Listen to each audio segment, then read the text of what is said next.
Why is the philodendron our most popular plant year after year? It could be its heart-shaped green leaves, easy-go in nature, or quick-growing trailing vines. Snag this low-maintenance houseplant now to bring the outdoors in. Each plant is unique, size and shape fluctuate by season, so all measurements are shown as a range. Small and medium plants measure between 3 to 6 tall from the sole line to the top of the foliage. Arrives in a nursery grow pot nestled in your planter chose. Plant care thrives in medium to bright indirect light. That can tolerate low indirect light, water every 1 to 2 weeks, allowing soil to dry out between waterings.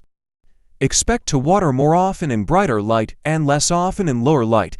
The genus name Philodendron derives from the Greek words philo, meaning love or affection, and dendron.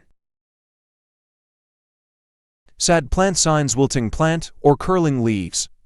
Dry potting mix, underwatered elm leaves, black stems, overwatered.